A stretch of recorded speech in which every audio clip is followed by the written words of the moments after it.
It's the House of Decline. It's the House of Decline. It's the secondary theme song. It's the secondary theme song that you never heard before to House of Decline. Yeah. Yeah. Not to plug another pod, but have you guys ever listened to the No Such Thing as a Fish podcast? No, what's the No Such Thing as a Fish podcast? It's the QI researchers that basically just go over facts that they don't have enough time to do in the show, and it's just like a bunch of random trivia. British trivia show QI? Yeah. Awesome. And it's a bunch of well-meaning British nerds? Yeah, it's great, but the reason I bring it up is because the theme song you wrote for this sounds eerily similar to the theme song they have for their podcast. Oh, there you go. We'll be podcast theme song generators. Wait, our first theme song or our secondary theme song? Secondary. The first theme song. The one that plays at the beginning of the episode. I see. Well, I feel like there's this whole genre of podcasts. Podcasts in general have terrible theme musics. I never the theme music to Champagne Sharks is terrible.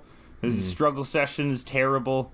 QAnon Anonymous is that one's kind of cool. Matt Taibbi's podcast has great theme music. I was trying the to figure out what Chapo it theme was. music is terrible, but it gets in my head.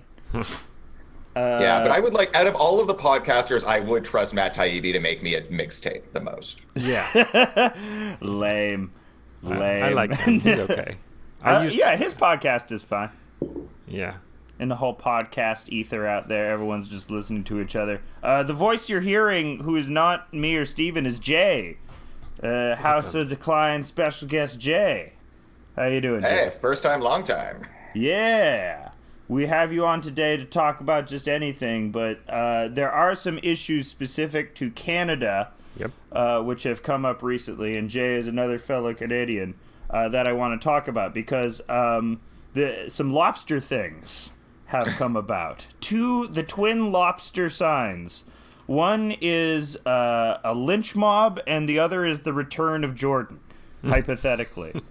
Well, and the true synthesis of both is that Jordan Peterson has famously now come out on, has taken a position on the lobster issue back east. Has he taken a position on the lobster issue? Yes, the lobster man has position? taken...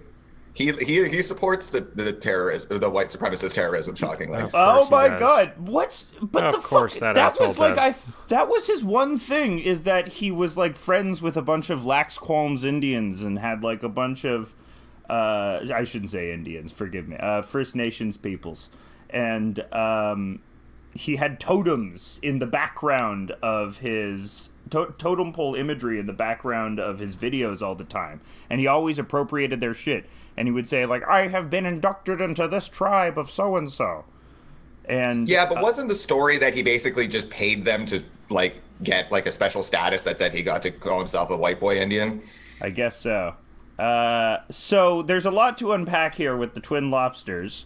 Let's first start with the lobster controversy. Jay, do you want to lead? I imagine you're better at regaling than I am with this. What is the Mi'kmaq lobster controversy in Nova Scotia? Okay, and so I'm not, this is not, my particular area of expertise, but it is something I've been following. So I'll do my best, but, please, take it with a little grain of salt. So basically, there is, like all other, animal hunting stuff, there's a season for it, and there is lobster season, where the commercial lobster people can go out and get all the lobster that people eat in the Atlantic. And because of treaty rights and kind of the way a lot of treaty rights work in Canada with the Indigenous people, they're basically those seasons don't count for titled the Mi'kmaq, because they use that as like their sustenance. They tend to be smaller fishermen. They're getting stuff for their family. So they're allowed, and they farm in much smaller numbers than the commercial fisheries. And also, legally, it's sort of a mess, right? Because it's like a bunch of treaty rights versus competing, like federal proclamations on whether or not they have a right to fish earlier in the year. No, I mean, there's not a lot of ambiguity on this, like because the federal government is kind of their position is generally that they they will uphold treaty rights, even if they're, provincially mandated. And so it's not like there is no ambiguity about what the legal status of the Mi'kmaq fishermen are. I mean, the federal government, the asterisk to that is they will uphold treaty rights as much as practicable. Sure. Practical, doing a lot of work there. They're not great. No. But it's not like the federal government is more taking a position of indifference rather than, having some sort of competing claim. Long story short. Because this is the actual exciting part, is that the white fishermen have started terrorizing the indigenous populations. They have been setting fire to buildings where they store their lobster. They have been firebombs on people's cars. There's just been literally just fire everywhere. To the point that they're actually burning down white-owned buildings that, allow indigenous people to store their lobster so that it doesn't go bad. Some pretty intense lynch mobbing is what you're saying.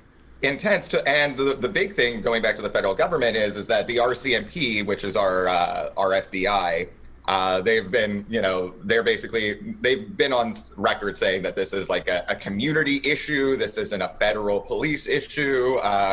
Which I can't imagine, multiple burning buildings, being firebombed would not be considered a federal crime. I mean, especially, I'm not the lawyer. I'm not a lawyer. I don't know. I'm literally not a lawyer. I just got my suspension notice the other day. Hey. Yay. If you really do look at indigenous peoples as sovereign nations, it does, make sense that it is federal issue, because it's an issue between a local Canadian population and another nation that just happens to be situated and happens to get meager benefits from the government because of treaty rights that are barely acknowledged. It's a weird, fucked up situation. It's bad, dude. But it's one of those things where it's like, not too far from, I'm further east than Alex is in Canada. And it's amazing how this is just, so many people have no idea, or you would think if there was regular acts of terrorism, in your backyard, you would at least, come up. Yeah. So it seems that the white lynch mobs are justifying themselves by saying that they're protecting the lobsters from being overfished in the off season, even though this indigenous tribe could hardly make a dent in the lobster population based on their actual numbers. I think you can see it, like the statistic of it. It's like 300 Mi'kmaq lobster traps to like 300,000 white commercial fisheries. And I might be exaggerating, but I think it literally is like it's like a teensy, like 1% of the amount. So and there's really also been some. So the white fishermen, their argument is not only that it's not that they're overfishing particularly. What their argument is that, which I think is wrong, that the reason for the seasons is that it's to allow the lobsters to gestate, and so there's a lot of pregnant lobsters at that period of time. And their argument is that if even their small level of fishing is ruining the sort of life cycle, of the overall ecostructure there. But some investigative reporting has shown that, and so they say, they burned down the storage facility for the lobsters, and they say, well, they had all of these pregnant lobsters in there and they're not allowed to have those, and that's illegal no matter what.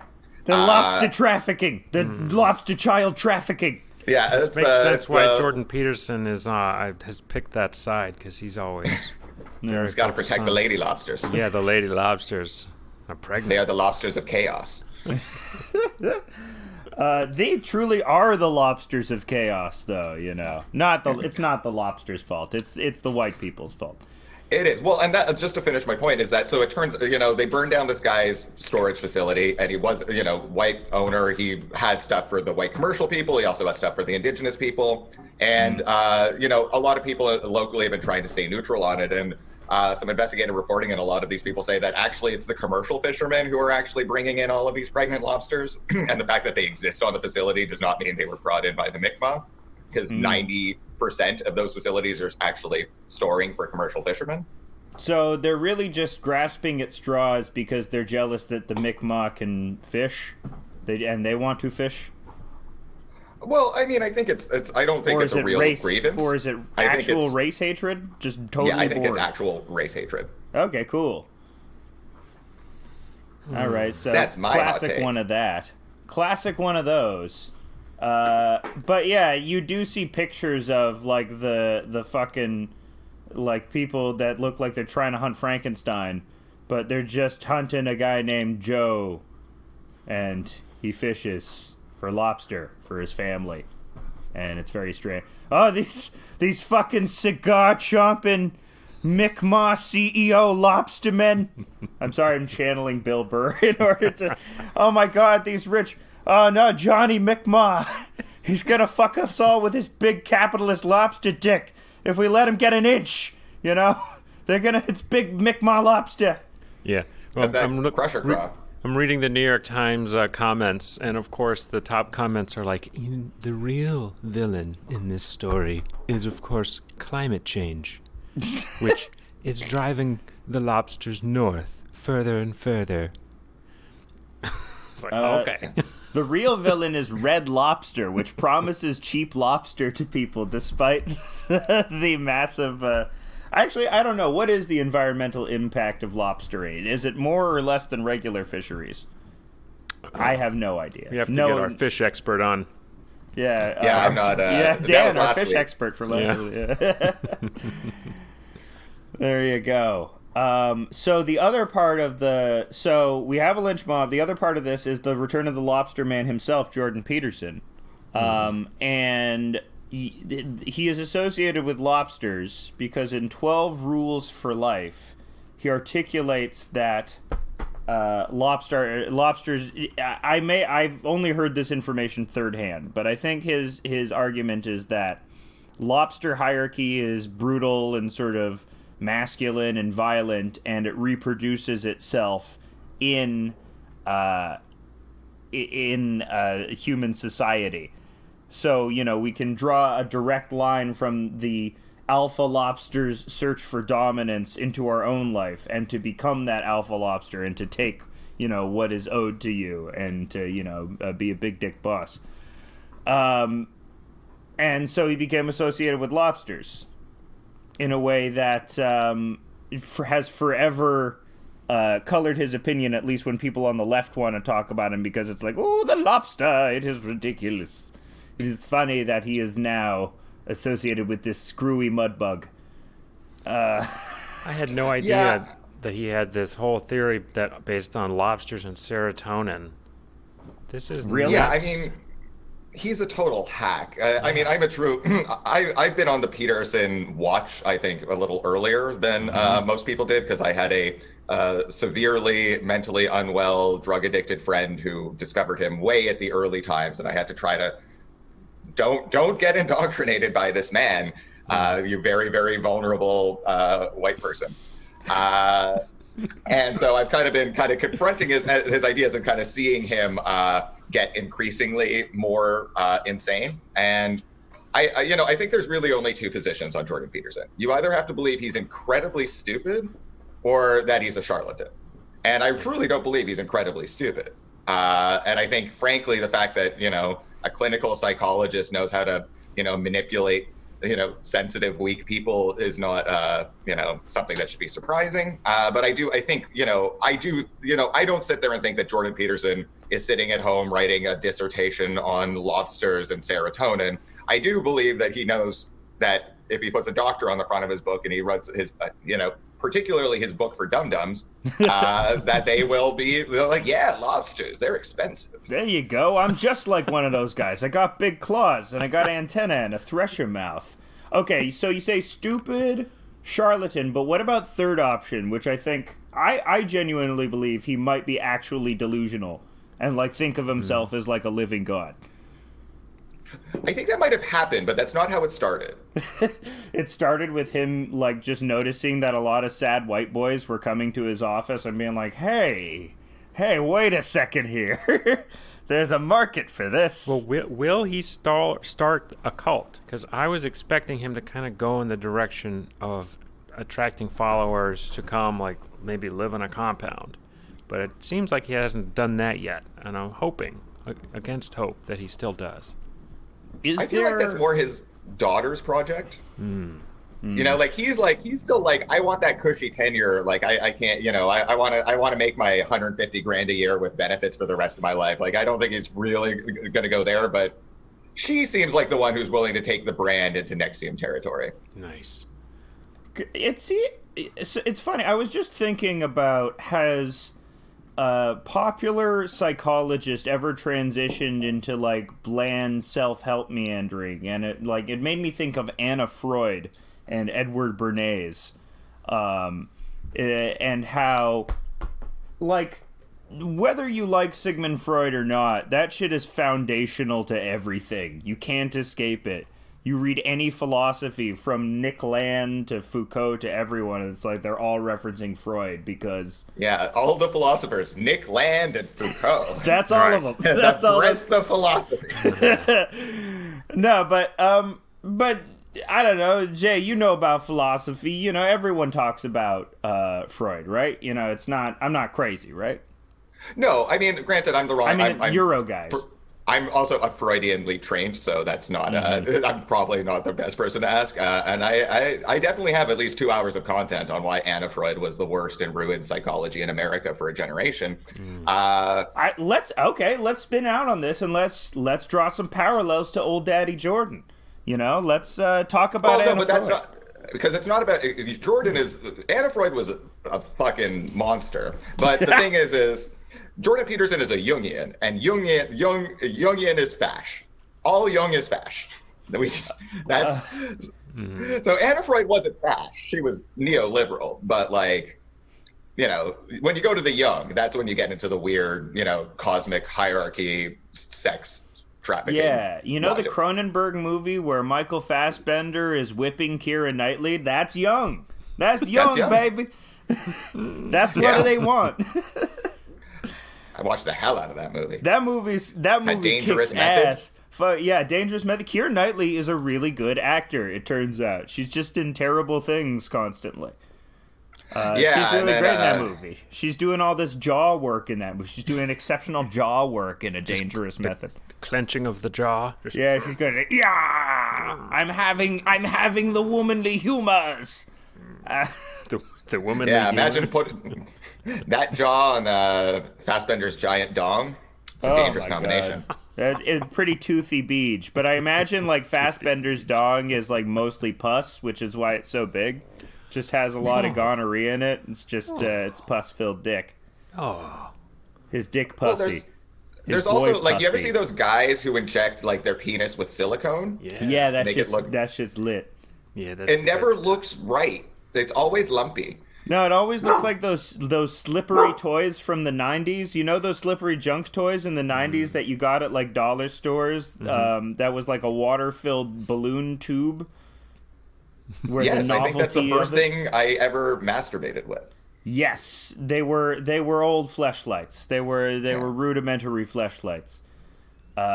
So Anna Freud, how was she a monster? Like okay. So the thing is the whole takes, you know, I've been studying Freud most of my adult life. I'm not like, I don't consider myself a Freudian. I'm not like, we all need to go back to fuck our mothers. But what I have, read the material and kind of know the history of it. And for better or worse about Freud and psychoanalysis, what it wasn't ever supposed to be was what it became in America, which was basically, all the Woody Allen jokes where it's somebody who just sits there and, tells you that you're gay because your mom loved you too much, and like, but it's fine. Like, you just keep coming for 20 years. I'm not going to say you're not going to be gay. I'm just going to tell you why your mom made you gay. And sort of that repetitive, very unhelpful, very much about like the conformist approach to psychoanalysis, which really was the dominant form of mental health treatment in the United States for a long time. And that is really, I mean, it's a cliche of Freud, but that really is Anna Freud's contribution, where she took, the thing about psychoanalysis is it's very, it's difficult. It's soul searching. It's, you're supposed to spend hours, and you're supposed to getting to the, the unconscious nature of reality. Whereas what she kind of rebranded it as, which an American audience was very much willing to absorb, was, okay, just come here, and for, 5 easy payments of $59.95, we can make you not want to fuck your dad anymore. And kind of industrialized it, capitalized it. And that's sort of why, for instance, in France, the way, if you went to a psychotherapist in France today, it would be entirely different, because their relationship to, they never had an Anna Freud moment. They had their own terrible moment. We are doing CBT, we are doing DBT, and we are doing talk therapy, and that is... Yeah, at least Lacan fucked most of his patients. Yeah, that's a way better form of therapy. Man, Lacan is Lacanceled. Lacanceled, for sure. No, he was the best. He would be like, sit there and sometimes his sessions would be 2 hours long, and sometimes he'd be bored after 10 minutes, and he'd be like, nah, you're done. I'll see you next week. Perhaps the thing that could fill up the emptiness inside you is my pee-pee, huh? Yeah. And then, of course, tying back, the Edward Bernays is someone you brought up earlier, I think, through sort of Anna Freud's influence in the States was why he was able to kind of take that and then turn that into marketing. Yeah. And this endless cycle of self-improvement where you're never done or you're never good enough, and you're always aspiring to be more successful or more unified with yourself.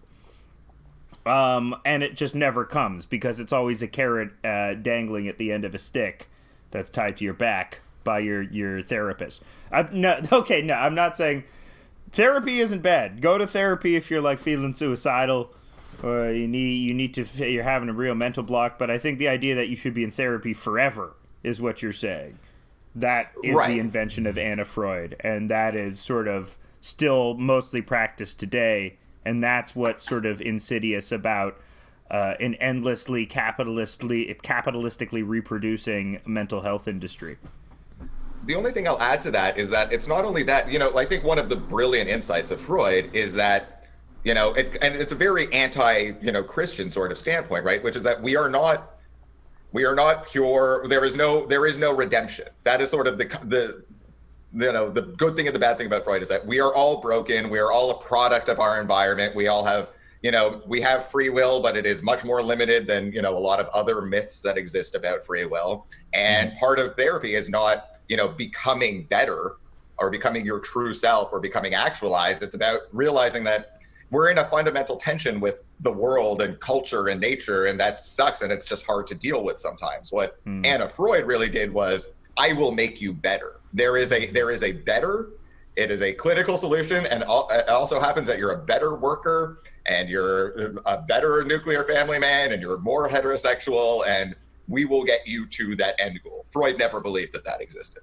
Yeah, that seems pretty not great. I'm just trying to check out her Wikipedia page. Anna Freud, big titty bitch, Anna Freud. All I've really heard about her is like that stuff in the Adam Curtis documentary in regards to Bernays, which seemed a little tenuous to me, but it is funny how crazy of a relationship with her father she had, and then ended up being really weird.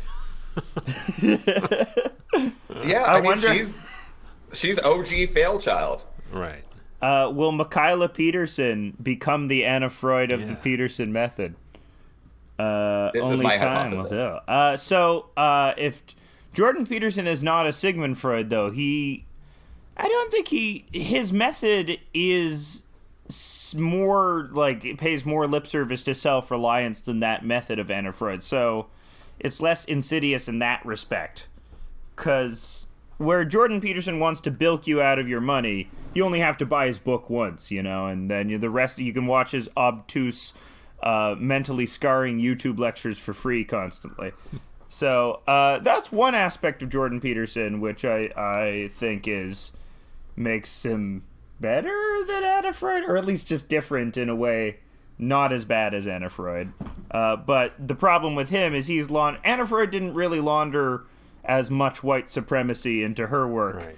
As Jordan Peterson did. So that's the shockingly, opposite the side. German Jew who lived through the Holocaust did not suddenly turn herself towards white supremacy. But that is always the paradox of conservative media. You know, they know the value of giving the information away for free. That's why, you know, the Daily Wire doesn't have any, like, you have to, you only have 10 articles left on the Daily Wire. Breitbart doesn't have, you don't only have 10 articles left on Breitbart. That's interesting. I haven't put that together, but yeah, most of like the more left leaning publications or center left are paywalled up.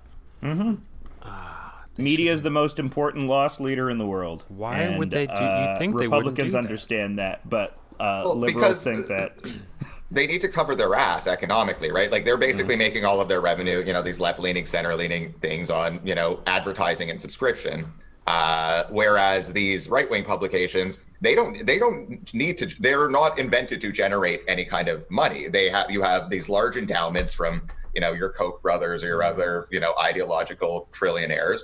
And they just say, I'm going to put, you know, $50 million in trust, pay, you know, whoever to write bullshit, and we're running it as a loss, and I'll write it off. That's not how other news publications operate.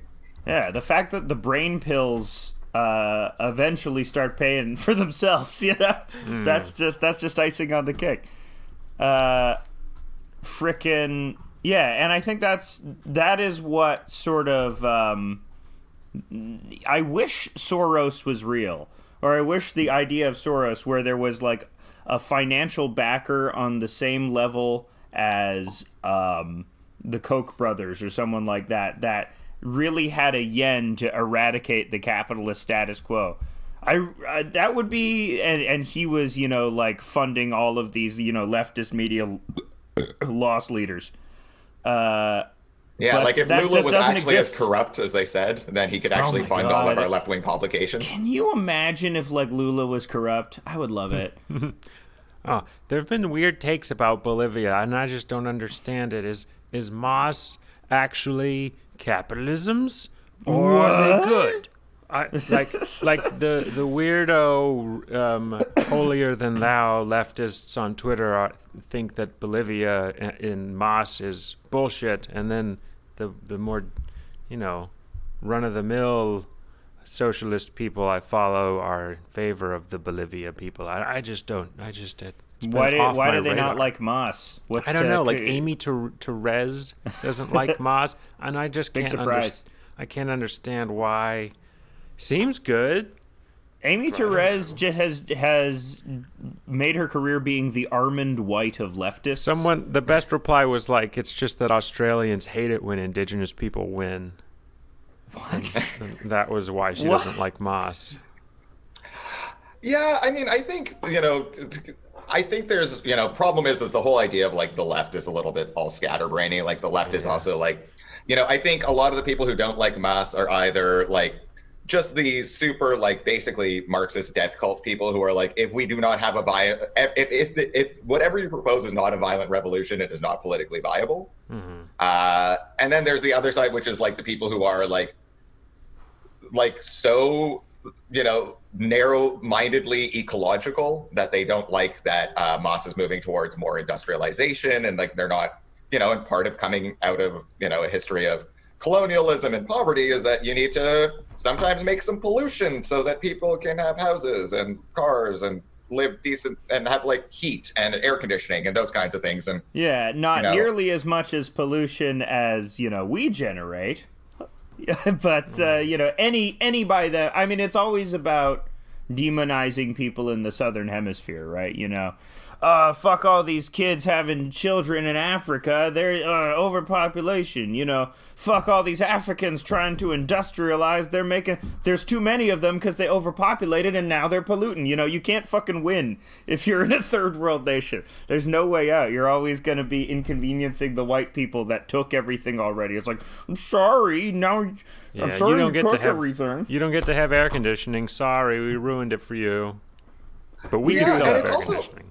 It's this doubling up of like, even though these really well-meaning lefty, super progressive woke types, like part of it is actually, you know, a kind of a colonial mindset too, which is like, a lot of people, especially eco-leftists, had a big hard-on for the fact that this was, the first major indigenous government, really in Latin America to, persist and succeed.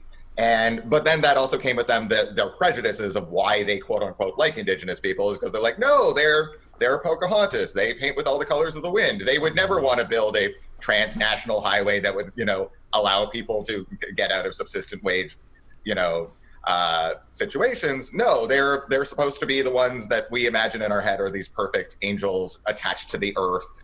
All of the kind of prejudices that have followed indigenous people for, the entire history of colonialism. So you even see that being redoubled in some of the leftist critiques. Yeah, Rousseau would have something to say about that. The old cat Rousseau and his main theory that I shall not repeat because it's pretty bad when you think about it. He's kind of romanticizes the like native people, right? The noble S word. The noble yes. Randy Savage. Yeah. That was the noble Dan Savage. I exist in a state of nature, brother. Oh, I'm the cream of the crop. I'm the best guy. I worship a wheat god, brother. That's why I'm the cream of the crop. Look at me and my family. We all wear loincloths and we wrestle in the field, brother. Yeah, so that's noble Randy Savage, classic House of Decline. And I mean, hey, that's foundational. Most people, and Western people would argue that Rousseau is foundational to the Western idea of socialism. I mean, I think that image of like a person in touch with nature, and it is sort of foundational to the image of communism in a way. A lot of the images of communism or like a functional sort of even Jeffersonian society was based on which wasn't communism in any respect, but was sort of, more communitarian than say the Hamiltonian view of, ultra capitalism and kings. Yeah, I'm right. It's all based on farming. Everyone is yeoman farmers. That's sort of like, communism's great. Everyone will have their own fucking farm and it's Walden. And, it's, there's just something about that which gets pent up in this image of socialism, where the idea of an urban industrial socialist or the idea of an indigenous person who is in the modern world is revolting to white people, which is why the X-Men character Forge is subversive and amazing. Yeah, you would. There was a quote in the Hamilton book I'm reading from one of these sort of agricultural or agrarian farmer types, saying you would neither see him going into a house of ill repute, i.e. a brothel, no more than he would go into a bank. And they would often even say that banks are prostituting money out. That's what banks are doing. Money whores. Yes. Well, I mean, can't get no whores without no money. There you go. Yeah. No hoe without mo blow. Which you get with Mo Dough. Okay, Mo Dough, Mo Blow. Without Mo Dough. Oh, no, Mo Blow. No dough, no hoe. No hoe, no without no dough. No ho dough without Mo Dough. This is bad. We've all been doing mawkish AAVE. No, it's not. It's not that. That's not what it was, and you can't cancel us for it. We're doing cancel. No. I might as well just lean into it and do my. No, you shouldn't. No, you shouldn't. You really. That's never a good sign. Just lean into it, What if I make it Sheryl worse? Sandberg lean into the AAVE. There are some black celebrities that you can do, like Cosby. Everyone can do a Cosby impersonation. It's fine because black people don't want ownership of Bill Cosby anymore. But you can do Obama. Everyone can do Obama, but that's because he sounds, he doesn't. Somebody paid $5 million to train him to speak that way. Yeah, but there's a difference. That is a completely manufactured voice for only Barack Obama. It is the new Atlantic. You know how everyone talked like this in the 1940s because that was just the conglomeration of all the accents in America just together, and then Obama found the new one, which is you take a little bit of Texas, a drawl, and you find people with a halting tone have a good rhythm about it. Like, see, this is what Joe Biden is constantly attempting, but he can't do it anymore because he's strokey. Because he's what? Oh, he's stroking? Yeah, he's strokey. What is he stroking? He's strokey. He's stroker race. Oh, okay. I've been all this Hunter Biden sex tape stuff is like going on in the ether, but Twitter and Facebook have been censoring it so much, and I don't really have the energy to find out more. But apparently, some Chinese media site is putting out some naughty tapes of Hunter. Some Biden. naughty hunters. Yeah. Does he have a big hunter? Apparently, and I kind of just don't care. Okay. Yeah, I don't really care either. I would definitely, if it wasn't like weird and like unconsensual and like leaked, like I would be curious to see what Hunter Biden's dog looks like. Yeah. I mean, the other thing, it's like why people don't care is because Hunter's hot. Like everyone imagines a sex tape with him is like, oh yeah, it's pretty good. Now, if a sex tape with Don Jr. leaked, or that I would want to watch the Don Jr. Aubrey O'Day sex tape. Well, yeah, it's also like it's just such a non-story, right? It's it's like guy who's known for internationally abusing drugs and availing themselves of sex workers has a secret sex tape. Like that, I remember I read an article, it was probably 4 or 5 years ago, but I was like, they should not hire reporters anymore. And it was like Toronto Star, paper of record, and it was like, the article was, Ai Weiwei discovers that his studio has been bugged by the Chinese government. And I'm like, no, this is not a news story unless Ai Weiwei discovers his studio has not been bugged by the Chinese government. No. That would be the thing where I'm like, oh, he tore it apart, no bugs. That's news. Political dissident locked in China, probably tapped. Hunter Biden probably has a sex tape. This story, I mean, the whole overarching story, like that Joe is trying to help out his fuck-up son by getting him a cushy job somewhere. Like, that's nice. I would expect Joe to do that. The fact that he was, helping Burisma basically steal oil contracts, like that's, par for the course. He wasn't really helping. He was just, as Taibbi put it, providing sort of soft cover as Burisma will have an American backer so that other banks don't go after it to reclaim these oil contracts that they've taken. It's pretty bargain basement corruption, and Trump's done the exact same stuff. Pretty Lula level corruption. Yeah, Trump's done the exact same stuff with his children. He's got some kind of secret bank account in China, and Ivanka practically speaks Chinese by now. So, give me some emails with some bank content. Account, yeah, they'd call me Beijing Barry. You see, you see that? If I had a Chinese bank account, they call me Obama Odango. Odango being the bullhorns that Chun-Li wears. I like Street Fighter. I play Chun-Li. Yeah, do racist Chinese Obama. Racist Chinese? No. Yeah, do it. President Xi, Tiananmen Square, never happened.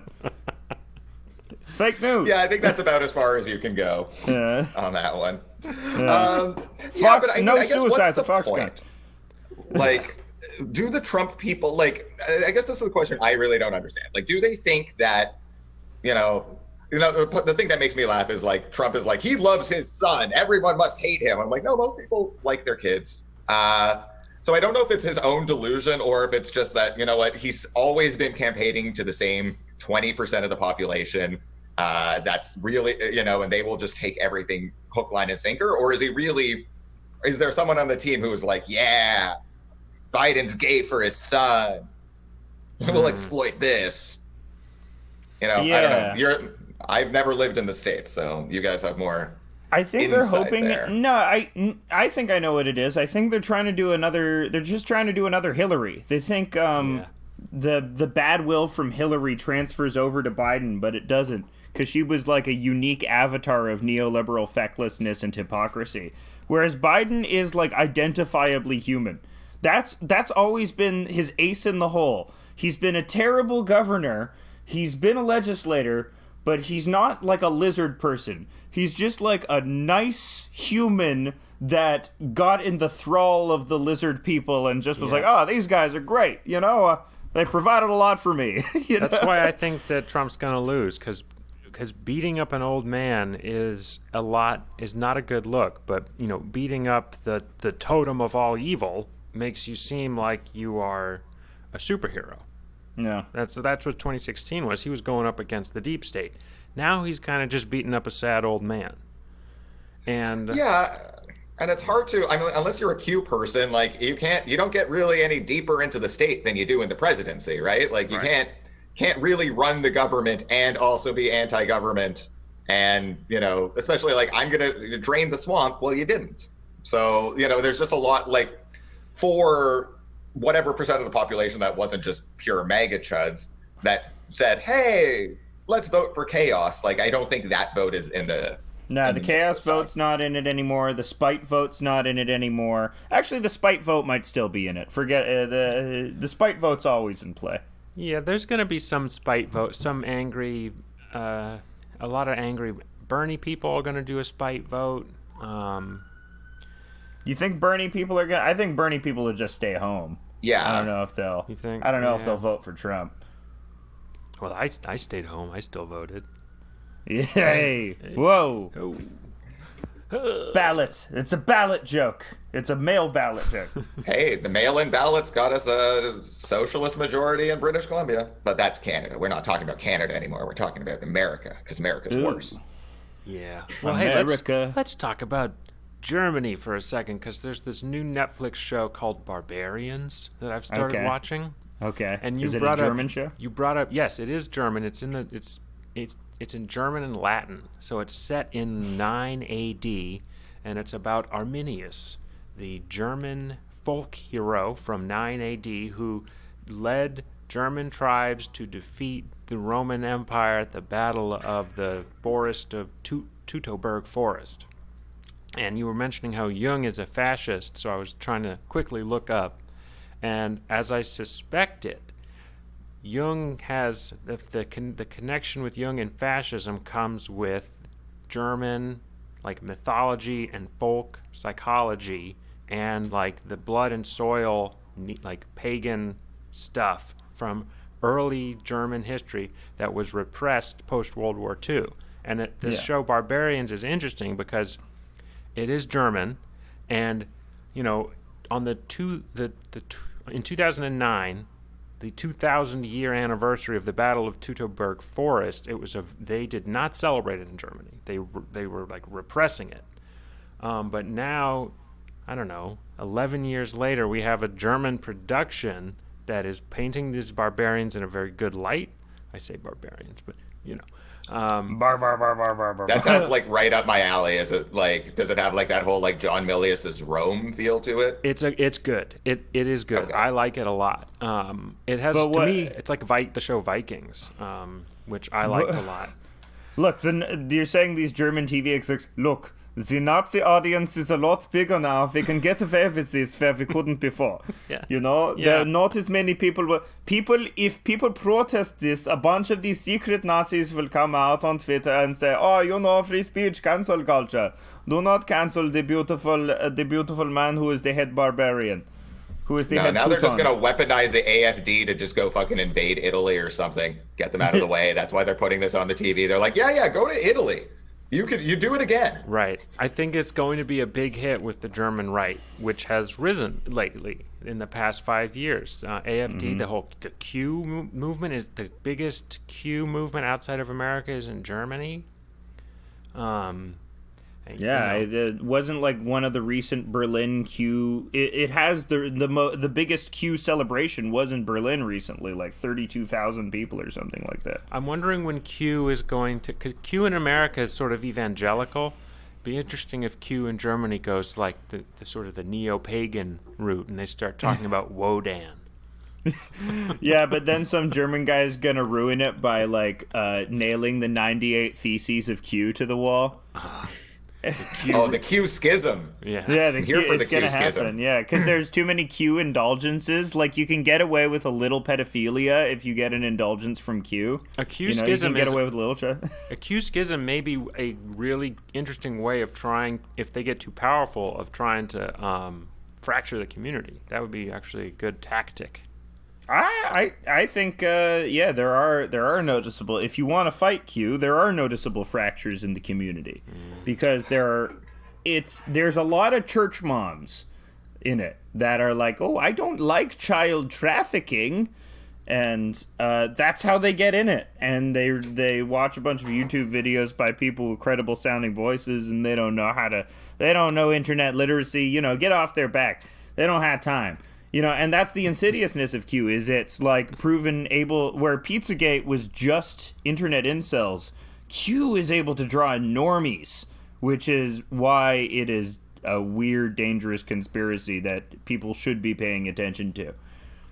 Though I part of my concern about Q is not so much about thinking about them as a community and their ability to necessarily even organize and produce action, because I do think that there are too many, inconsistencies. I think if you really put all of the Pizzagate people with all of the wine moms, they would not have a good time. That would not be a fun pizza party. But I don't think that's what actually makes Q dangerous. I think what makes Q dangerous is that it's this conspiracy theory that you don't actually need to agree with anybody involved. It's you can just stick to the wall. You can be, sitting in your own apartment, angry at the pedophiles, and then the German, Q people can be, angry about, the resurrected Helmut Kohl that, Q brought about, and ne'er the twain shall meet. And it still functions. So that's my concern, is that, like, if there's a schism, is that actually going to do anything to stop it, or is it actually, could that force it to propagate even further?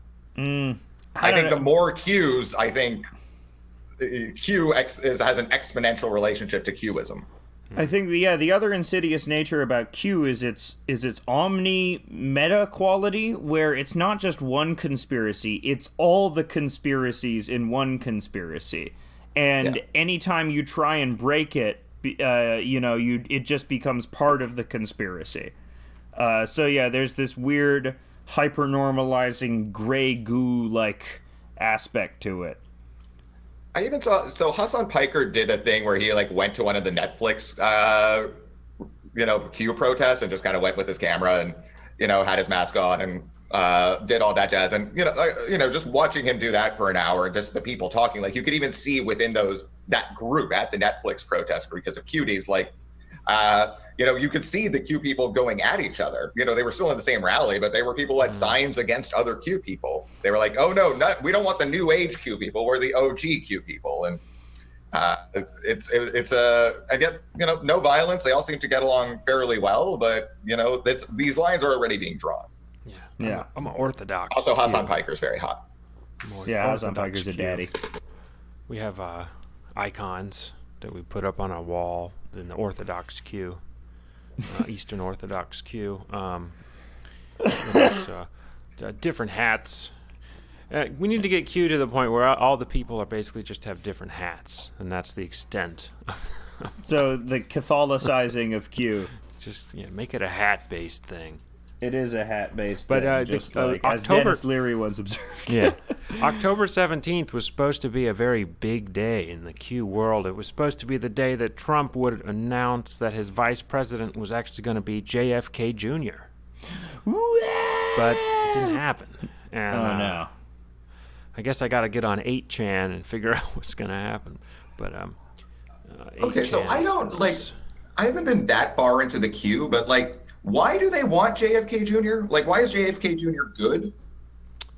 Why is he good? I don't know. It's I feel it's like a Seth Rich situation. He was silenced for knowing too much, and he's been laying low, and it's he's been waiting for the right time to reemerge. I forget why specifically it's JFK Jr. I can guess that JFK Jr. is sort of and the image of the Kennedys is the last image of a great America that most people have. When people think of the last time America was truly, when people say MAGA, I think a lot of people think about the Eisenhower 50s or the Kennedy 60s. We're going to conquer the moon. Anything is possible. We're young and we're filled with Addison's disease and speed. And we're gonna go to the moon, But I think that's why reminiscent of Kennedy. Yeah, I absolutely. The people that believe in Q are absolutely. Okay.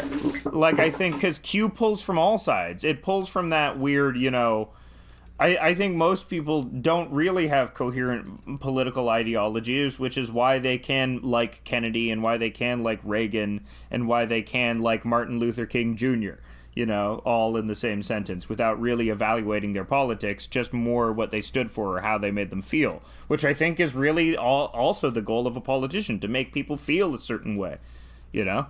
And Kennedy made people feel like you were safe with your big dick daddy, you know? Lyndon Johnson was your abusive big dick daddy, which is why he's not as fondly remembered. He would beat you over the head with his flaccid penis. Well, he actually had a big dick. He did, famously. Yeah. But yeah, that's why I think JFK Jr. and why, like, the Democrats keep... And JFK Jr. was, like, the last effectual Kennedy. Like, he's not, like, in that he was, like, handsome and had that crazy, just oozed that charisma. Like, even if... He didn't even have a political career, right? Who? JFK Jr. No, he, like, made a magazine. Yeah. That's the extent of his career. And he had, like, a relationship with a blonde lady who yelled at him all the time. Hell yeah. There were a lot of pictures of them in Central Park arguing. Maybe that's why he crashed his plane. He was doing it out of spite. If you don't shut up, I'm crashing. I swear to God, I'm bringing this plane home. Yeah.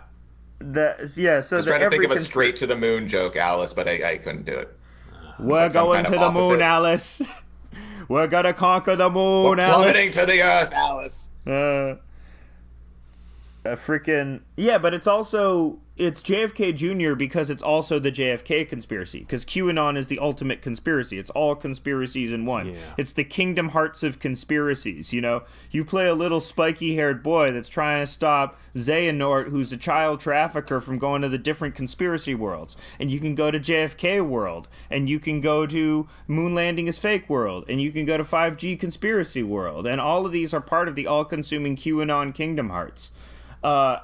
This sounds great, actually. I would play this, and, like, oh my God, you could go to JFK Jr. and, like, the special partner you get is Jack Ruby. Oh my God, I would love to play conspiracy. He has to Kingdom have Hearts. No pants on, like Donald Duck.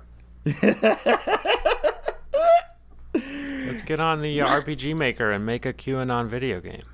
I bet there are already QAnon video games. I just Googled it. I don't think that there's an article about how it works like a video game, but I don't think there is a video game. I mean, there isn't one on Newgrounds. I'm not seeing one. That was a joke. That was the last time I basically played a video game, was when Newgrounds was a thing. So I will admit, I had tapped out on those. I was on Newgrounds recently because a remake of the movie Rebecca, the Hitchcock movie Rebecca, came out. I forget who made it, but it made me think of a Newgrounds cartoon from long, long ago, also called Rebecca, which is filthy and terrible, and I love it, and I recommend anyone to look it up. Is it also based off the Daphne du Maurier novel? It sure is. Sure is. Well, say that with extreme confidence. Okay.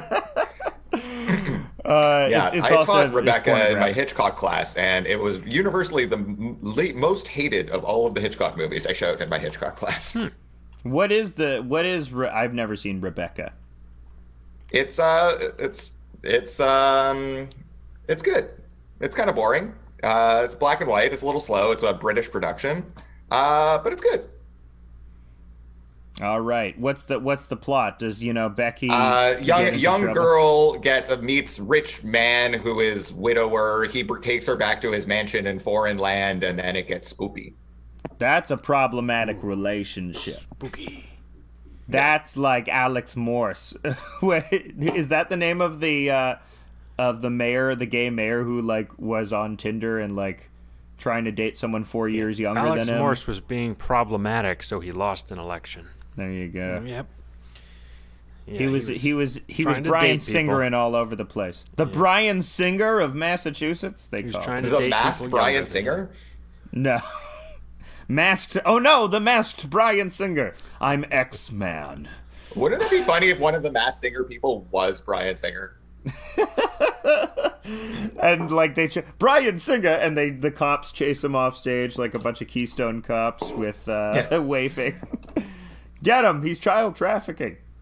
Just like a Benny Hill sketch. Catch the pedo. Catch the Hollywood pedo. Wow. I can't believe Bryan Singer has not had a total crash yet. There's been at least 4 separate years that Wikipedia has dedicated for allegations of sexual abuse. There's like 1997 sexual abuse allegations, 2014 sexual abuse allegations, 2017 sexual abuse allegations, 2019. He's got enough money to live forever and settle a bunch more lawsuits, so I don't know. Yeah. And they don't take the gay ones as seriously, it seems. Like, remember when Kevin Spacey's accuser just straight up died, and then and then he was like, I guess that means I'm innocent. The best was, like, he got accused, and and his first thing was like, listen, guys, I need to tell you all something. I'm gay. Like that would... he's gay. And just like Jordan Peterson, he can't be a pedophile. Nah, just like Jordan Peterson, he likes them young. Ho! Oh no, it's bad. But I wanted to tie it back to Lobster Boy because this is a callback from earlier in the episode. Well, and actually, speaking of the lobster thing, because I know you guys had your dark web episode a while back, and another person who is very involved in lobster metaphors is Gil De Luz. Gil De Luz has hundreds of pages of philosophical treatises on the nature of the lobster in a much different way than Peterson does. It's more of a metaphor for him about how, we are something that is constructed. We are a singularity that is multiple. So it's a very different metaphor, but just kind of, it seems there's a lot of lobsters around in the IDW these days. So what does Gil De Luz say about the lobster? What's a specific anecdote that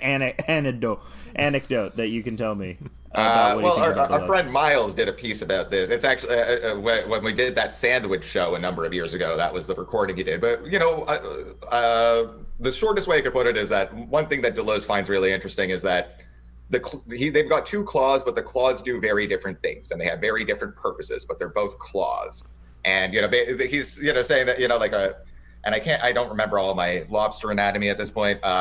But De Luz is all about how multiplicities. We're not trying to find a whole. Yeah, these are 2 hands, but these hands can do different things, and I am not determined by the fact that I have hands. I am determined by the fact that my hands open a world of possibilities for new things that I could put in my hands. He was a trippy guy. I spent a lot of time with him in my 20s too. The other philosophy that I can think of is DFW, old David Foster Wallace, who has become...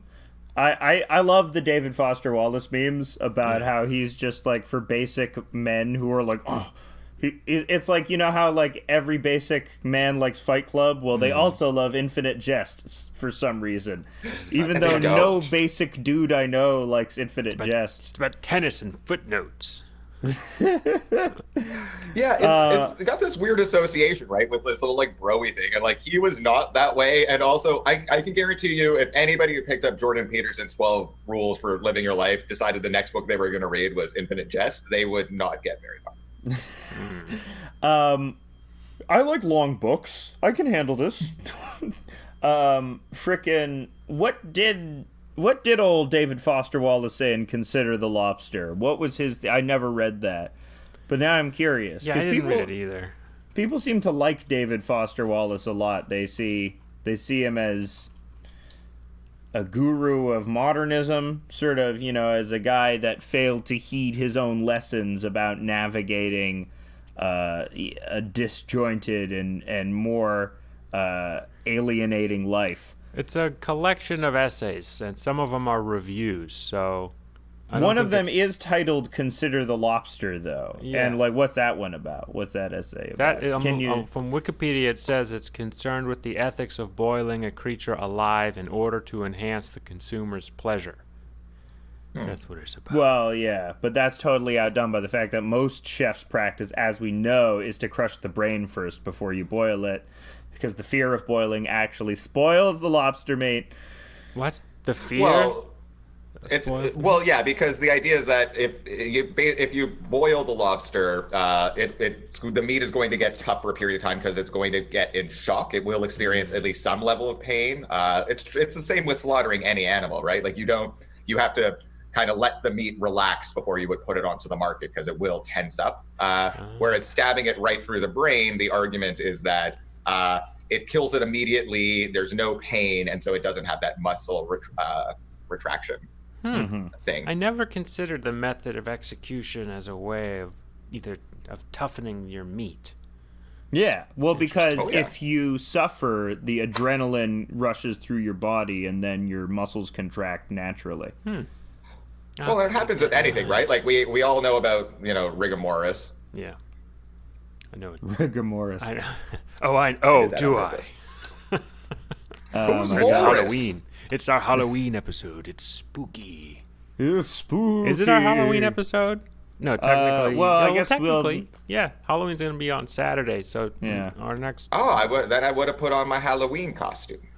We could go put on my Halloween costume. We could just say you had it on. Halloween costume. Jay has left the Zoom chat and is presumably putting on his Halloween costume. Alex, who are you going to be for Halloween? I'm a plague doctor. I got a plague doctor costume.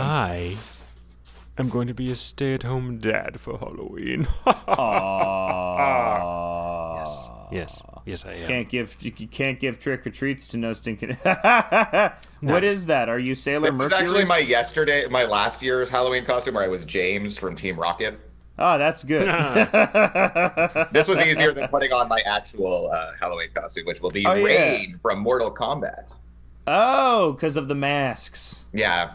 There you go. And I have a purple tunic. You have a purple tunic? Is Maxime going as another Mortal Kombat? Is he going as Ermac? Well, as a good theater kid, I don't know which way this wig is supposed to go on. My current romantic relationship is far less important on Halloween than my other theater kid friends agreeing to dress up together. Okay. So he can either conform or stay home. Okay. But I want to. Which? So are you going as all the Mortal Kombat ninjas? Yeah, I think that's the idea. Is we all picked a color. Okay. We're all going to wear a mask, and since we're actually in full lockdown, like you're not allowed to see other people in Montreal right now. Like you can see one other person. So it'll be some terrible Zoom nightmare. Yay! Spooky. You'll all be identical color ninjas on Zoom. Yeah, just like playing the original Mortal Kombat. I guess I'm gonna attempt to walk. It's just gonna be, it's gonna be on a Saturday, so I'm just gonna walk around in a costume. That's not scary. Just see other people walk around in a costume. No, I'm banking a lot on Halloween. For some reason, October's good. Jeffrey Toobin pulled out his Toobin. Frickin' Evo Morales got elected. No, it's not everything's happening. Yeah, it wasn't Evo who got elected. His party. Be accurate. Moss. Be precise. Oedipa Moss. And what else happened? Rudy Giuliani got caught also putting his putt out with Borat. I don't think I want to watch Borat too. I don't know. Why? Oh, I definitely want to watch Borat too. You don't like Borat? You don't like Sacha Baron Cohen? I didn't like the original Borat, and let me tell you why.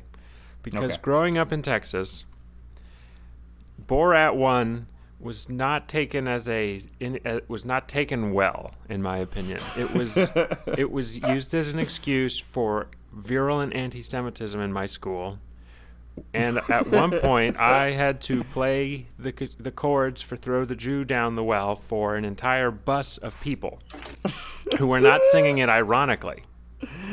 And after that experience, I was like, I don't really like Borat. I don't think the 14-year-old kids are really getting the joke. No. I mean, I had almost the opposite experience. In my high school, I went to a high school of mostly suburban Jewish kids, and so they loved it also for all the wrong reasons, but it became their, just the most off-quoted bro thing in the world. Yeah. And so I was just like, all those damn, the straight people like it. It must be bad. Right. And then I realized it was actually great. I went to a school that was half white supremacists and half Jews, and they were both singing "Throw the Jew Down the Well," and they didn't know. They didn't know any better. I guess they it's have a fine. Team Rocket shirt there. Nice. Jay has just come into frame with a Team Rocket shirt and a blue wig, embodying James. And the midriff. And the midriff. Authentic midriff. Authentic midriff. Team Rocket. Although, didn't he have some sort of black shirt underneath? Jesse rocked a midriff. Well, no, I think it was just a shadow. Last year I wore a black shirt underneath because I was chilly. And I live in Canada. But yes, Borat, I am convinced that Sacha Baron Cohen is some kind of genius. He is also trained in clown, which I respect deeply. Right. French clown, the training of a French clown. Yeah. He went to Le Coq, which is the funniest name of a school. The cock. It's French for the cock. It is. And it's not even about the bird. It's just about miming dicks. Yes. Dick everywhere. Mime. That's a Aziz Ansari joke, isn't it? Is it? I'm miming dicks everywhere. Don't go on a date with me. I do sex so bad. Girls try and write articles about me. Can you imagine being so bad at sex that you are accused of sexual assault? Because I can believe that Aziz Ansari. Have you, ladies? Have you ever fingered such a dry pussy that you get accused of sexual I think like that's a thing though. Like if you have like, it maybe not an assault, but if you've had like a consensual but extremely disappointing sexual experience, particularly as a passive partner, you can just be like, yeah, no, I cancel that dick. You're off the market. You can't. Apparently, you can cancel, but not forever because I was just saying Louis C.K. is playing gigs. He's scheduling stand-up doing shows. Outdoor gigs or like indoor gigs? I saw this because Stavros from Come Town, which I listened to, was promoting a show he's doing, and I went to that because I was like, why are they doing indoor shows? This place in Philadelphia, and lo and behold, Louis C.K. also playing the same place, indoor shows, Philadelphia. So that's insane. But we don't care. Hasn't Louis C.K. been basically doing the clubs for like years now? I guess so. But I guess just not getting any coverage in the mainstream media. But yeah, I guess so.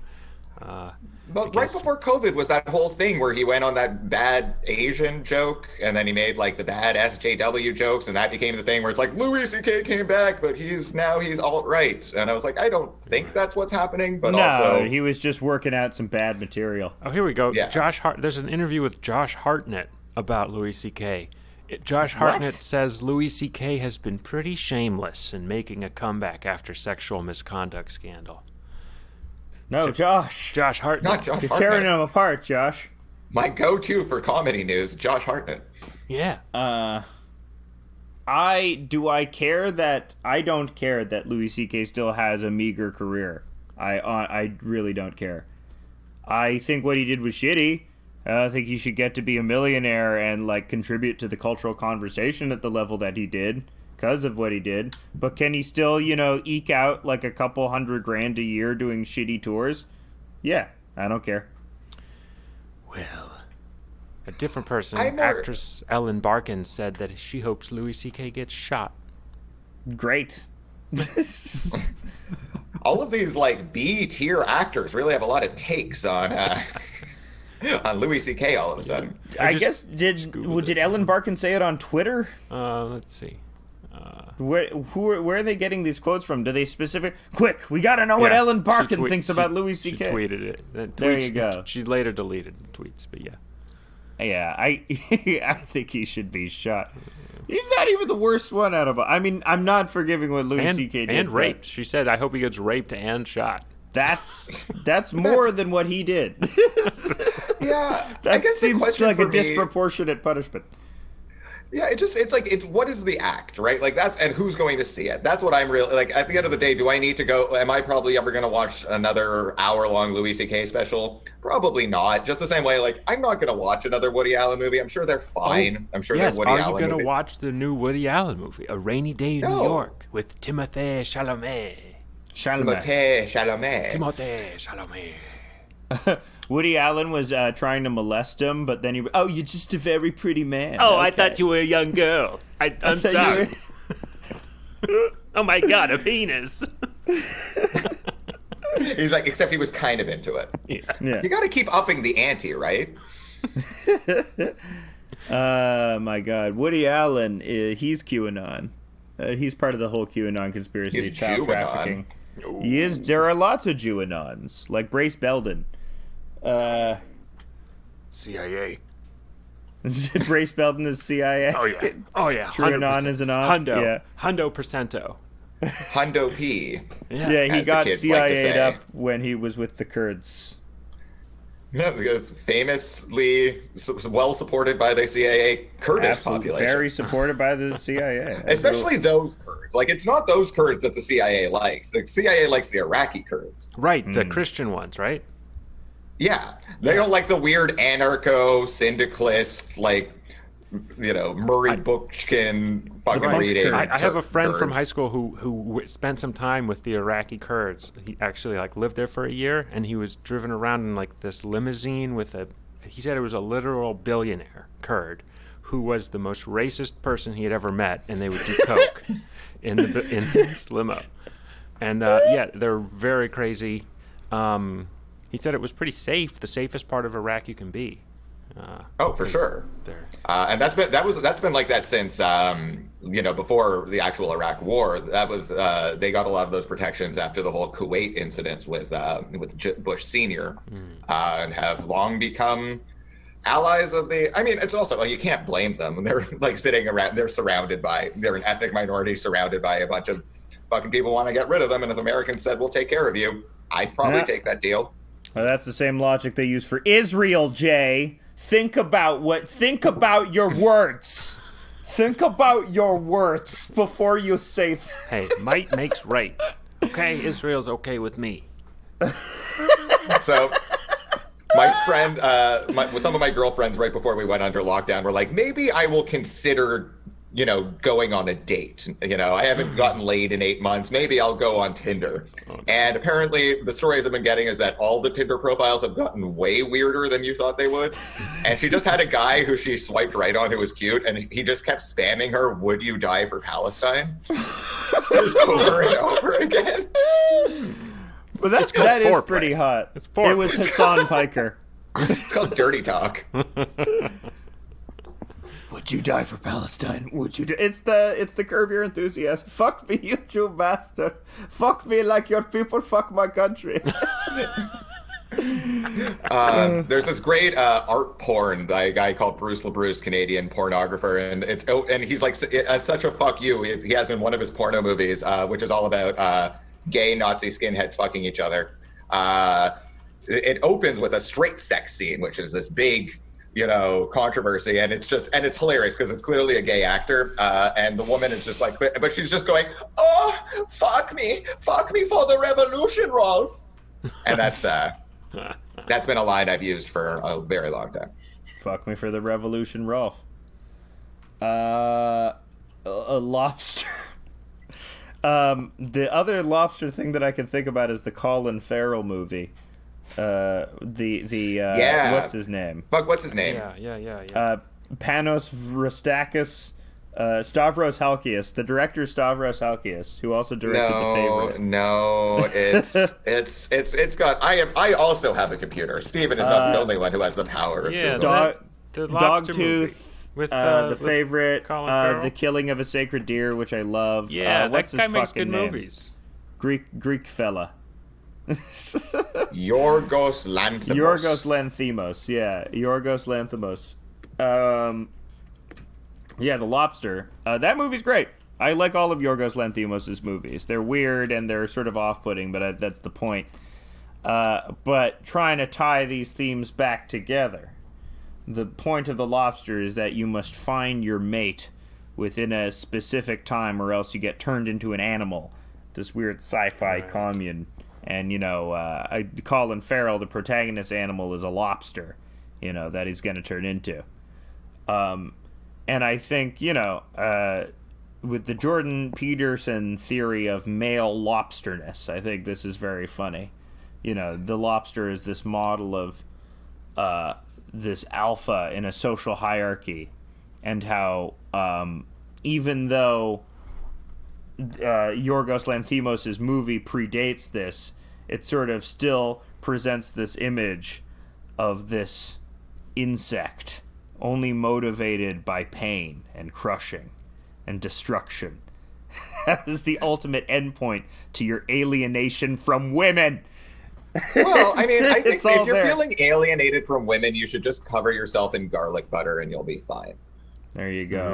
If you're feeling alienated from women, you should just crack open your head with a set of steel tongs. They love their garlic. Yeah. Frankly, I've been tempted to buy some lobster because I recently bought a sous vide machine, and I'm playing around with my sous vide machine. Ooh, and buy Micmac lobster. But I can't fucking buy East Coast lobster. I can't buy Atlantic lobster. This is the true tragedy of the Micmac.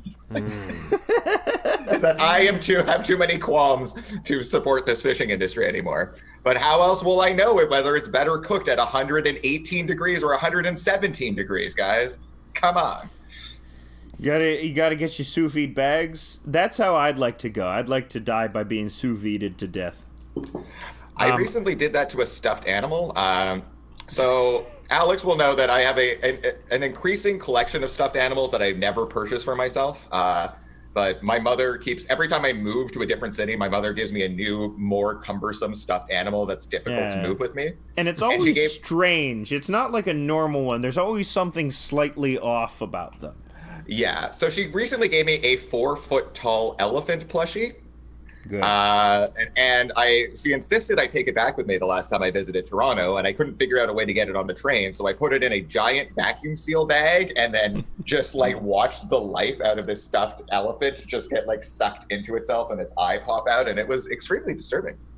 See, that's how we're going to do interstellar travel, is we're all going to vacuum seal ourselves so that we're ultra compact to be sent across the space-time continuum. It's Puggy. Jay has just walked into frame of the Zoom call with it's a pug stuffed animal, but its frame is made out of cardboard or something.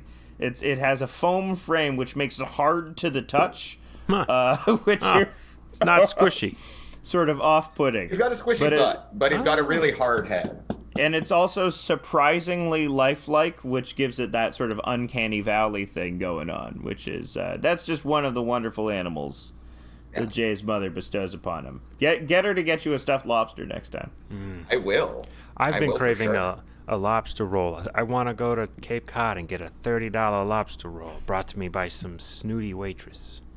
You got a Cape Cod? Yeah. I gotta cough into your lobster roll. In order to give you the COVID on Cape Cod. The Cape Cod Gay Pride time is one of the biggest times there. Provincetown. I was in Provincetown in the run-up to it, and it was packed. It would be a great time to go get some very expensive lobster rolls, pay too much money for a tiny little sandwich. Gay lobster rolls. It's a fun town. Yeah. I've been craving a lobster roll too, but I'll see it in 2 years. I'll have another lobster roll. That's the dream. The dream. We should help the Mi'kmaq fishermen so we can all have lobster again. Can all enjoy. That's how you can get libs for indigenous stuff. Don't you want to eat luxury foods without feeling guilty? That's what the whole fair trade movement is about. Well, my whole strategy has been that actually you can get cheaper weed on the reserves. Really? There you go. Well, I can't smoke weed right now, but when I can. Well, it's not that you can't; it's that you choose not to, and I respect that. Well, yeah, I'm choosing not to, but I'm also not supposed to keep my sperm in tip-top condition. Yeah, because got to keep your boys swimming. Because I'm trying to make a little one eventually, maybe soon, and apparently, if you smoke weed and then procreate, your baby comes out dumb. That's me, baby. Yeah. Hey, I mean, I've got more degrees than a broken compass, and I think that actually means I am more dumb than everybody else. But think about, you could have been as smart as Ben Shapiro. Yeah. Oh. but your dad smoked weed. I mean, I don't know. There is a study that shows that smoking weed can do something to the sperm that does something that may cause autism. No, it may be partially a cause of autism, but I've seen those studies. I think that they're not terribly robust. I used to work in the medical marijuana industry, so I used to kind of have to go through some of these. I have not found those incredibly convincing, but also I have never been concerned about my sperm mobility. I only have heathen sodomy sex, so I always said that if I ever got anybody pregnant, I would be a billionaire. Well, the thing is that you think an autistic child might be kind of fun because you don't need a tip calculator anymore, but yeah, you never need a train schedule anymore. Yeah, you don't need to look at see what kind of airplane you're about to get on. They're like, that's T349. But you don't need the Yu-Gi-Oh wiki anymore. Yeah. You can just talk to your kid. It's like, hey, kid, what does Dark Magician of Chaos do? You want to play paradox games like Europa Universalis 4, where you like controlling a map. That'll be. But with my luck, it'd probably be one of those. You need to brush them down, and they have a temper tantrum if you try to tell them if you touch them or something. Well, there actually most cases are all of those things, right? Most people who you meet who are extremely what people often call high functioning people with autism, they often were not like that when they were children. My one of my dearest friends, basically my sister, her younger brother, grew up autistic, nonverbal, all that stuff. You would never know now, but it's always a journey. It's not like there's like an autism lottery where you're like, ooh, am I going to get the one that's going to win me the poker game? Interesting. Oh my God. You think people like started giving their like people heard that vaccines give kids autism and they were like, I'm gonna give kids the most vaccines because I heard autism gives you superpowers. Some fucked up person did that. Yeah. You're gonna get diseases you don't even have. You're gonna get rubella, dengue fever. I just read an article. It was like out of a reputable Canadian newspaper that was like, should we just have COVID parties like we have chickenpox parties for our kids? No, there's a lot of dead kids. If you a lot of permanently lung damaged kids. So like this is not that far of a stretch. That sucks because COVID can trigger like really bad things like this can trigger autoimmune disorders that really stay with you. Yeah, don't get COVID. It's not the chicken pox. It's not a disease that we evolved with over thousands and thousands of years. It's some new shit. Yeah, I'm still trying not to get it. Yeah. Oh, actively. Yeah. Before we were back on, like now that we're like fully like not allowed to do anything, but people were going fucking nuts before, and everyone's like, "You're so uptight, dude." And I was like, "No, it's still a virus. It's September." We could have. Here in Quebec, they actually opened all the schools. It's the only place in Canada where they're like, there's no option for distance learning. There's no online thing. They're just like, all 40 of you get back in that classroom a foot apart from each other with no masks on. Canada. Yeah, it's not a paradise. Better than Sweden. Doing better than Sweden right. I love Sweden's total fuck up with this. Is Sweden getting fucked up right now? They've been fucked up forever. Their shit never went down because they never did any lockdown measures. They're incredibly fucked right now. They've always been better than the States, which has been a bad marker because everyone's like, Sweden never shut down. But if you also look at all of the neighboring countries around them, they are doing so much worse. Right. Mm-hmm. And now I'm seeing cases are going up in Sweden. So yeah. The UK, the US, and Sweden are all fucked. Well, France and Spain are both shut down again, too. Like, they're both fucked. But they tend to have better responses than these jokers. Did you see this stuff going on in Italy in like Naples and Barcelona? These big protests. They were getting violent with it against lockdown. Well, especially Barcelona. Yeah. Oh wait. Like they were protests there every day before the fucking lockdown, right? Like they were there was a huge political tension between the Catalan state and the rest of Spain, and I don't think COVID is helping that at all. Yeah. Sometimes you need authoritarian state control over a country, so if you have an embattled population, then I got to take too kindly to that. Yeah, plague is like the main thing. I was saying to my friend, plague is the main thing I like. You need a centralized government for. It's really essential. You can't let the market handle it. That's right. not. There's not going to be a federation of states. Like if we still had like the loose confederation of states, as we did from 1781 to 1787, they would have handled this just as bad, or worse than we did. Although that is what Trump sort of did. He was just like, the states will do it. Each state can have their own policy. Yeah, it's bad also across the board. Like the UK did something similar to that too. Even Canada did something similar to like that. There has not really been in any major Western country until more recently, but especially at the beginning, where everyone's like, "Yeah, no, we'll let our provinces do it," because everyone wanted, and that's why all the testing got fucked up because everybody wanted to pass the buck. Yeah, that's silly. If you need some, this is the time. I'm not a huge fan of, Trudeau or Trump or whatever, but it does make sense that when the shit hits the fan, that there should be somebody who's in charge, who's responsible. Yep. We're nearing the end of the episode. It's almost at 90 minutes. There is something that I wanted to mention, Jay, that you were on, because you mentioned your friend before who got really into Jordan Peterson. Speaking of autism, I just wanted to tell this one anecdote of this guy, which you told to me. And to paint you a picture, this guy's like 5'2", looks and talks like Milhouse, very extremely muscle bound as well. Shredded, just worked out 24 hours a day as a way to get rid of his anxiety, which didn't work. On oxys too. You don't hear a lot about people like working out on oxys. Yeah, he was on painkillers from like a car crash. He got addicted to painkillers, but then he just started really working out while addicted to painkillers, which is very strange. Nice. But one time he got an apartment and I know exactly what you're going to tell. Well, it's the only time I heard this phrase where it says, I was talking to my landlady and she was the victim of some male violence. It's 64 punches to the spine.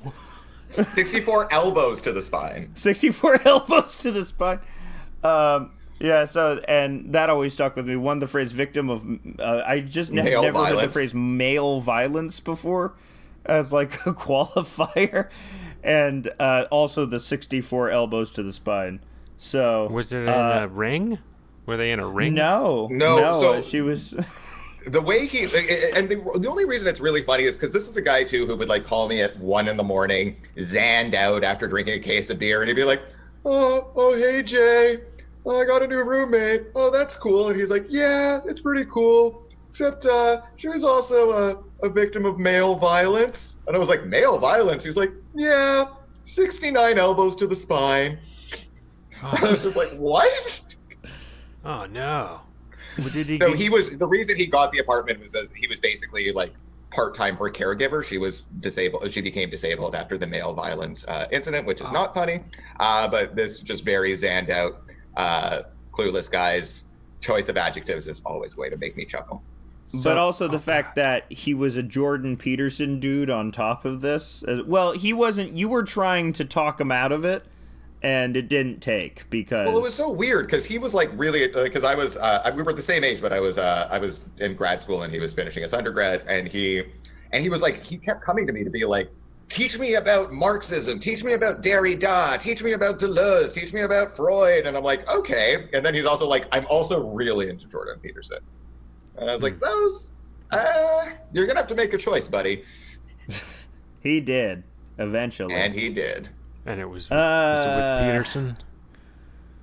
Peterson's easier to understand, probably. Yeah. It's just like it has meaning. It has maps of meaning. I don't know. I think I'm probably one of the 15 people in the world who actually read his dissertation / his first book. Maps of meaning? And it's not that easy to read. It doesn't. It's not. You don't. This is not the guy who's like criticizing Foucault for being dense. By the way, I've got Puppet Foucault and Puppet De Luz having some wine together. It's pretty great. But like, it's not like he's all like, oh well, when Schopenhauer said that this is the sexual chaos of the woman, which is why I'm like, this reads like every fucking French guy I've ever read my whole life. So sexual chaos of the woman. Thank you, Jay, for being on this week's episode, a very lobster heavy episode of House of Decline. Do you have anything to plug, or do you want to remain pseudo anonymous? I'll remain pseudo-anonymous. I don't think we said anything too bad, but I do technically teach at a public educational institution, so I should probably, keep a certain amount of whatever. Also, it's been a pleasure. I've been happy to be on the pod. Great to meet you, Stephen. Finally. Thank you. You're one of the few people who I've heard their voice and I saw their face, and I'm like, that's kind of the face I imagined. Oh, well, that's weird. Yeah, you got a handsome voice. You're a handsome man. It's not like when I listened to the Chopos and I finally saw the Chopos and I was like, ooh, all of you look like melted figurines in a microwave. Yeah, they look weird. Yeah, but that's why it's okay for them to make fun of other people's appearances, is because they all look fucking weird as hell. Well, yeah, that's why I can't have a podcast, because I'm so fucking hot. Yeah, you should have a video. You should have a TV show. But let me finish the episode by just plugging again that show Barbarians. Really good stuff. Just really good. Fun stuff with the German pagans fighting the Roman pagans, and just they're crucifying people, and it's great. Cool stuff. I'll take it. I take most of my TV show recommendations from that's the reason why I watched what was the autism dating show on Netflix? Oh, yeah. Love on the Spectrum. Love on the Spectrum. I watched it because you sang its praises, so now I will watch Barbarians. It made me. That show made me cry. And it all ties back to autism. Yeah. Jordan Peterson. 69 elbows to the back. Good night, everybody. Good night. What?